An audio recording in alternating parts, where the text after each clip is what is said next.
Assalamualaikum warahmatullahi wabarakatuh. Kami dari kelompok 4 akan menjelaskan tentang Bani Umayyah.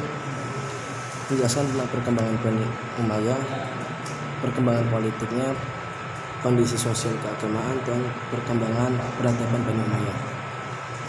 Perkembangan Bani Umayyah. Pada masa Bani Umayyah berkuasa, harus diakui banyak sekali keberhasilan yang terjadi dicapai. Jika dapat diklarifikasi, masa yang paling utama dapat diketahui dengan salah satunya adalah dengan berpolitik. Pada masa Bani Umayyah, menyusun tata pemerintah yang sama sekali baru untuk ditetapkan lalu diterapkan dalam pemerintahan. Perkembangan wilayah dan administrasi negara yang lebih teratur, selain mengangkat penasihat sebagai pendamping. Khalifah Bani Umayyah dibantu oleh beberapa sekretaris, yaitu Khatib Ar-Rasyid, sekretaris yang bertugas menyelenggarakan administrasi dan surat menyurat dengan para pembesar setempat, dan Khatib Al-Kharij, sekretaris yang bertugas menyelenggarakan penerimaan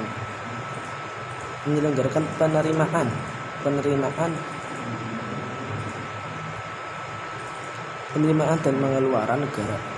Khatib Al-Jun, sekretaris yang bertugas menyelenggarakan segala hal yang berkaitan dengan pasukan atau ketentaraan.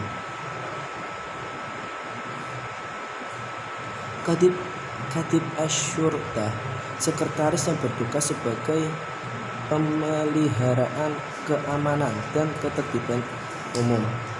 Sedangkan Khatib Al-Qadad, sekretaris yang menyelenggarakan tertib hukum melalui badan-badan peradilan dan hukum setempat.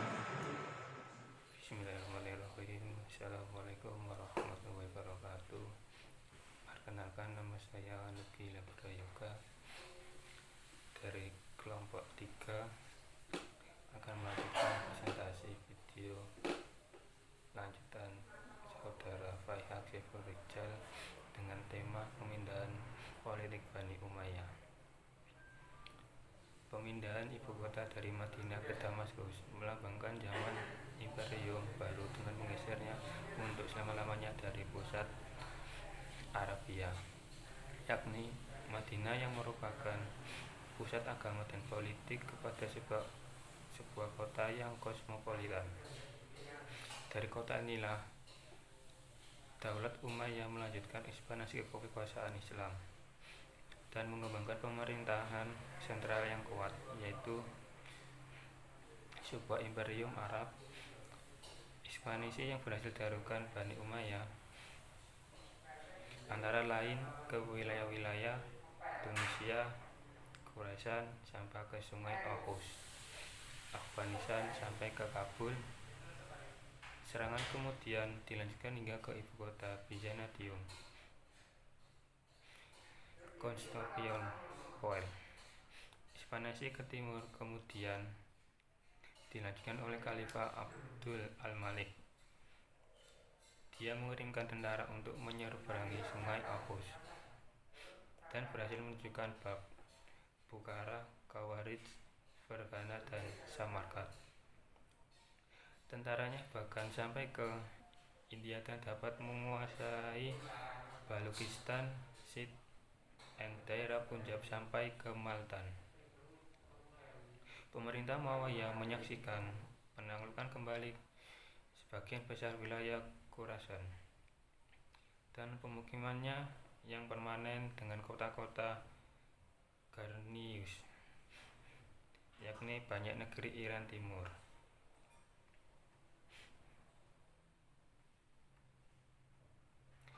Lainnya secara sistematik ditundukkan, termasuk bagian lembah dengan Okhus. Sebagian besar Anatolia dijadikan kota garnison untuk waktunya yang singkat. Keunggulan Angkatan Laut dipertahankan di kawasan laut Tengah Timur dan Konstantinopel dikepung, tetapi hanya sedikit kemajuan permanen dicapai di teritori Bizantium, kecuali penaklukan yang dilakukan terhadap dataran-dataran tinggi Armenia. Ke sebelah barat dari Mesir terjadi pendudukan pertama negeri-negeri barbar timur di Maghrib hingga mencapai Algeria, Aljazair sekarang. Cukup sekian dari menjelaskan dari saya atas nama William Prayoga, akan dilanjutkan oleh saudari Lailatul Rohmah Irfaud Daroja. Kondisi sosial keagamaan. Kehidupan sosial.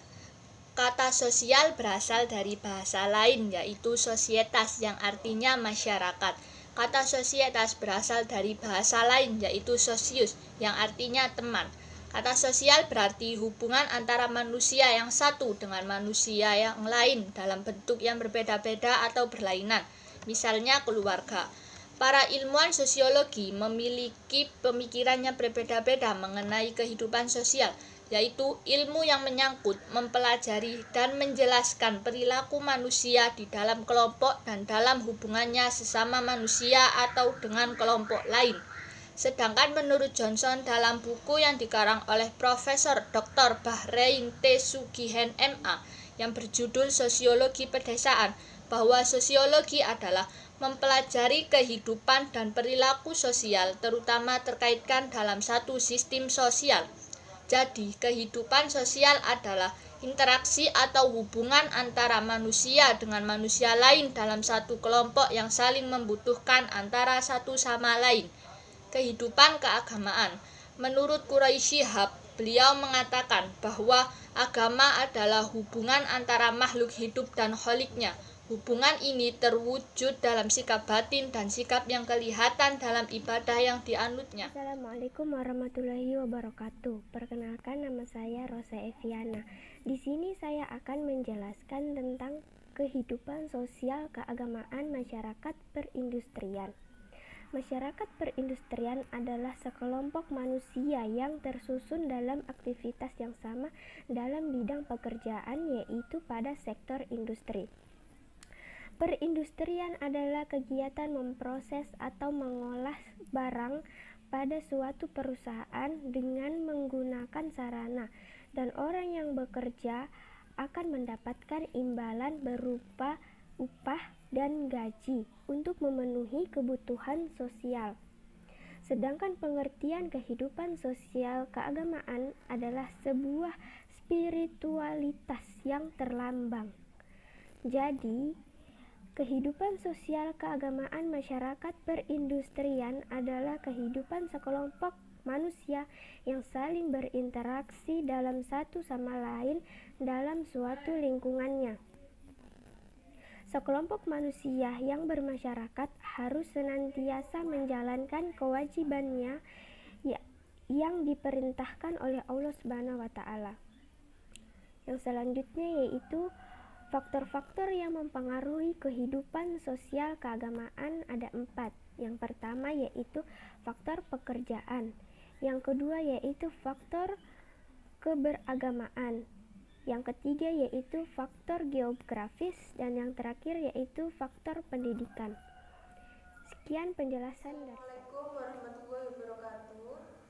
Di sini saya akan membahas tentang perkembangan peradaban Bani Umayyah. Dinasti Umayyah didirikan oleh seorang sahabat dari suku Quraisy bernama Muawiyah bin Abi Sufyan. Suku Quraisy di zaman sebelum Islam sangat terpandang dan memiliki kedudukan yang tinggi dibanding suku-suku yang lain. Intern, dalam suku Quraisy ada beberapa keturunan-keturunan. Dari banyaknya keturunan itu menimbulkan perebutan pengaruh dalam status sosial di kalangan Arab antara Bani Hashim dan Bani Abdus Syam, yang dari keturunan Abdul Manaf memiliki pengaruh dan pengikut masing-masing. Bila ditelusuri nasab Muawiyah bin Abi Sufyan akan bertemu nasabnya dengan Rasulullah SAW, kakeknya yang ketiga.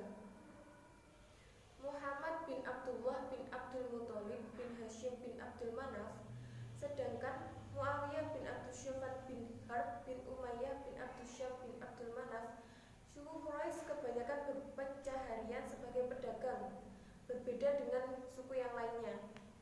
Dari berdagang, mereka banyak belajar dari budaya-budaya luar yang lainnya, seperti budaya Romawi di Syam, kalau ke barat, dan Persia kalau ke timur. Para pedagang banyak belajar bahasa-bahasa asing dan belajar tata sosial dan budaya masyarakat tempat